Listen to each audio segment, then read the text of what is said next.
Orlando क्या हाल चाल है। एपिसोड की शुरुआत वहीं से होती है जहां पर हमारा पिछला एपिसोड खत्म होता है। एपिसोड की शुरुआत में हमें बताया जाता है कि जमीन से निकलकर एक बहुत ही पावरफुल ऊर्जा आसमान तक जा रही है और वहां पर एक कवच टाइप का कुछ बन गया है। और वहीं फिर हमें याचन को बताया जाता है जो कि वहां से भाग रहा होता है। अब इतने में हमें एक जियान फैमिली का एक सदस्य बताया जाता है जो कि वहां पर कह रहा होता है कि बुजुर्गों ने इस एरिया को पूरी तरह से सील कर दिया है ताकि यहाँ से कोई जाने ना पाए, इसलिए किसी को भी बिना चेकिंग के मत जाने देना, क्योंकि यहाँ से बंजर टावर को लेकर कोई भी व्यक्ति भाग सकता है। लेकिन इतने में याचन को बताया जाता है जो कि वहां पर सोच रहा होता है कि ये लोग बहुत ही ज्यादा बेरहम हैं जो कि इस तरह का बंदोबस्त कर रहे हैं। लेकिन तभी उस सील पर कोई हमला करने लगता है और हमला कर कर अंदर आने लगता है। और तभी जियान फैमिली का एक सैनिक उस घोड़े पर बैठे आदमी से कहता है कि सरदार ताओवादी को किसी ने तोड़ दिया है और सब लोग अंदर आ रहे हैं। तो वहीं वो घोड़े पर बैठा आदमी भी कह देता है कि हमें भी शायद उसे लूटने के लिए चलना चाहिए। और यह कहते ही वो लोग वहां से चले जाते हैं। अब सीन सेट होता है और हमें याचन को बताया जाता है जो कि आसमान में देख रहा होता है और मन में सोच रहा होता है कि ये तो सिर्फ चूहे हैं। अब यह सोचते ही याचन वहां से चला जाता है। अब इसी के साथ सीन शिफ्ट होता है और एक दिन गुजर जाता है और हमें याचन एक नदी के किनारे बताया जाता है जो कि वहां पर पानी पी रहा होता है। अब इसके बाद याचन चलता है तो वो जाते जाते एक शहर में पहुंच जाता है, मतलब कि गांव टाइप के शहर में पहुंच जाता है और इस शहर का नाम होता है हवा शहर। अब इसके बाद याचन इसके अंदर जाता है तो इसे वहां पर बहुत सारे बच्चे खेलते हुए दिखाई देते हैं। चारों तरफ खुशहाली का माहौल होता है और याचन भी ऐसे माहौल में पहुंचकर बहुत खुश हो रहा होता है। तभी वहां पर उसे एक रेस्टोरेंट दिखाई देता है, मतलब कि ढाबा दिखाई देता है। तो याचन चलता है तो उसके अंदर चला जाता है। अब यहाँ पर वो एक बूढ़े आदमी से कहता है कि क्या कुछ खाने को मिलेगा, तो बूढ़ा आदमी कह देता है कि हाँ बिल्कुल मिलेगा। लेकिन याचन कहता है कि मेरे पास पैसे नहीं है। लेकिन इस बात पर वहाँ पर एक बच्ची रहती है, वो गुस्सा हो जाती है। वो कहती है कि तुम इतने बेशरम कैसे हो सकते हो, तुम्हें शर्म नहीं आती मेरे दादाजी को धमकाते हुए, लेकिन तुम इतनी आसानी से मेरे दादाजी को नहीं धमका सकते। लेकिन वो बूढ़ा आदमी उस बच्ची से कहता है कि टिक टिक रुको। लेकिन टिक टिक मतलब कि वो बच्ची कहती है कि नहीं दादाजी ये बहुत ही गंदा आदमी है। और भाई टिक टिक की ऐसी बातें सुनकर याचन वहां से जाने लगता है। लेकिन वो बूढ़ा आदमी रोक लेता है कि लड़के रुको, मैं तुम्हें कुछ खाने के लिए देता हूँ। और टिक टिक चलती है तो वो हमारे याचन को घूर घूर कर देखने लगती है। अब इतने में बूढ़ा आदमी चलता है तो वो याचन को खाने के लिए कुछ लाता है। लेकिन वो बच्ची चलती है तो वो बच्ची मतलब कि टिक टिक उस खाने को दादाजी से छीनने लगती है कि दादाजी ये खाना हमारे पास लास्ट बचा है, मेरे लिए है, इसलिए इसे मत दो। लेकिन वो बूढ़ा आदमी कहता है कि इसे दे देने दो। तो वो टिक टिक चलती है तो वो गुस्सा हो जाती है और वहां से अंदर चली जाती है। अब वो बूढ़ा आदमी चलता है तो वो याचन को वहां पर बैठा कर खिलाने लगता है। अब याचन चलता है तो वहां पर सोचने लगता है कि मुझे लगता है कि यहाँ पर मुझे कुछ दिनों के लिए रह लेना चाहिए। इसलिए वो बूढ़े से बात करता है कि क्या मुझे कुछ दिन यहाँ पर रहने के लिए मिलेगा। और यह कहती ही उस बूढ़े आदमी को अपने पास से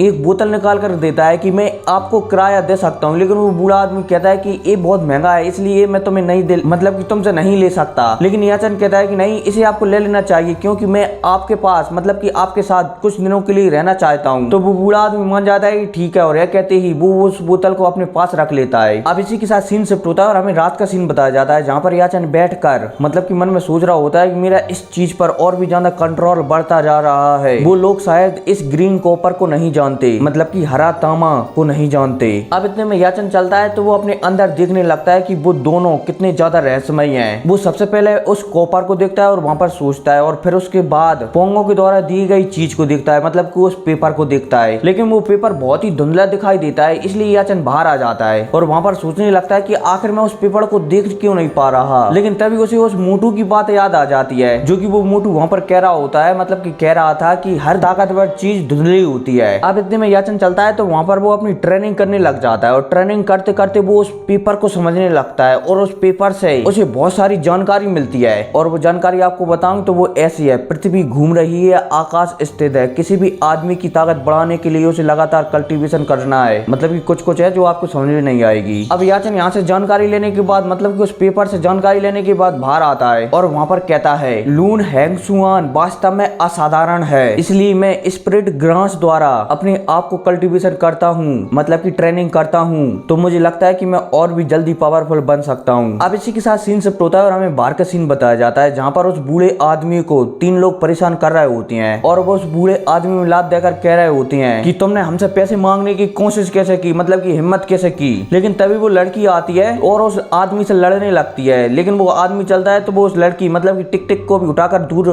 कर देता है और कहता है कि बेकार बदबूदार लड़की मुझसे दूर रहे। अब इतने में वो आदमी चलता है तो वो टिक टिक को मारने के लिए जाने लगता है। लेकिन इतने में हमारे याचन बीच में आ जाता है और उसकी लकड़ी पकड़ लेता है। अब याचन जैसे ही उसकी लकड़ी पकड़ता है तो वो आदमी उस लड़की को छुड़ाने की कोशिश करता है, मतलब कि उस लकड़ी को छुड़ाने की कोशिश करता है, लेकिन वो नहीं छुड़ा पाता और वो लकड़ी है ना वो टूट जाती है और वो आदमी पीछे हट जाता है। लेकिन अब इतने में वो आदमी याचन को धमकी देने लगता है कि मैं तुम्हें एक उंगली से मसल दूंगा अगर तुम बीच में आए। लेकिन याचन को इस बात से घंटा भी फर्क नहीं पड़ रहा होता है और वो आगे बढ़ने लगता है। लेकिन तभी वो बूढ़ा आदमी याचन को रोक लेता है कि रुको, इन्हें नाराज ना करें। लेकिन याचन को इस बात से घंटा भी फर्क नहीं पड़ रहा होता है, वो तो उस आदमी को घूर घूर कर देख रहा होता है। और इतने में याचन की ऐसी आंख देखकर वो आदमी पीछे हटने लगता है, मतलब कि डर जाता है और पीछे हटने लगता है और कहने लगता है कि मैं तुम्हें देख लूंगा, बाद में देख लूंगा मैं तुम्हें। और यह कहते ही वो वहां से चला जाता है। अब इसी के साथ सीन शिफ्ट होता है और हमें दोबारा से याचन और उस बूढ़े आदमी को बताया जाता है जो कि वहां पर आपस में बात कर रहे होती हैं कि ली परिवार और बॉस परिवार बहुत ही ज्यादा पावरफुल है और वो इसलिए क्योंकि उनके पास ट्रेनिंग करने के लिए एक खास जगह है, इसलिए उनसे कोई भी लड़ना नहीं चाहता है। और जो अभी हाल व्यक्ति आया था वो ली परिवार की ओर से था। अब इसके बाद ये बुड्ढा हमारे याचन से कहता है कि मास्टर ली, मेरे बेटे और बहू ने एक साथ धुंध गुफा में ट्रेनिंग की थी। और धुंध गुफा ये क्या है? ये एक ट्रेनिंग करने की जगह है। अब इतने में याचन यहाँ पर धुंध गुफा का नाम सुनता है तो उसे कुछ याद आने लगता है। उन्हें याद आता है कि जब वो यहाँ पर आए थे तो उन्हें एक बूढ़ी औरत मिली थी जो कि वहाँ पर कह रही होती है, मतलब कि कह रही थी कि ताइंसा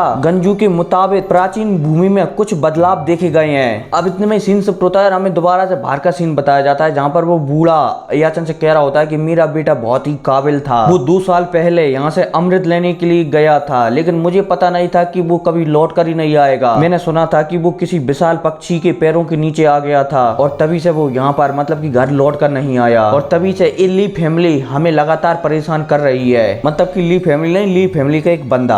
अब इतने में याचन कहता है कि अगर वो तुम्हें परेशान कर रहे हैं तो तुम यहाँ से चले क्यों नहीं जाते। लेकिन वो बूढ़ा आदमी कहता है कि ये मेरा घर है। और जैसे वो ये कहता है तो याचन को भी अपने घर की याद आने लगती है और वो वहाँ पर सोचने लगता है कि शायद मेरे माता पिता भी मुझे याद कर रहे होंगे, मतलब कि ढूंढ रहे होंगे। अब इतने में याचन कहता है कि मुझे पावरफुल बनना ही होगा अगर मैं घर वापस जाना चाहता हूँ तो। अब इतने में वो बूढ़ा आदमी कहता है कि तुम्हें सुबह ही जहाँ से चले जाना चाहिए वरना तुम्हें बहुत प्रॉब्लम हो सकती है। तो याचन भी कह देता है कि तुम चिंता मत करो। अब इसी के साथ सीन शिफ्ट होता है और हमें रात का सीन बताया जाता है जहाँ पर कुछ लोग किसी के आने का इंतजार कर रहे होते हैं। तभी एक आदमी वहाँ पर घोड़े पर बैठकर आ जाता है। अब इतने में ये आदमी चलते हैं तो उस आदमी के पास पहुंच जाती हैं। अब इतने में ये आदमी घोड़े वाले आदमी से कहता है कि लियू आपका बहुत समय से इंतजार कर रहा है और जब वो आपको देखेगा तो वो बहुत ही ज्यादा उत्सुक हो जाएगा। अब इतने में याचन को बताया जाता है जो कि वहाँ पर खड़ा हुआ है और मन में सोच रहा होता है वो कि जियान अंकल को इस बारे में कोई भी चिंता नहीं है। अब इतने में दोबारा से उसी घोड़े पर बैठे आदमी और उन वहाँ की लोगों को बताया जाता है जो कि वहाँ पर कुछ लूटने और घोड़ों को नशीली घास खिलाने की बात कर रहे होती हैं और तो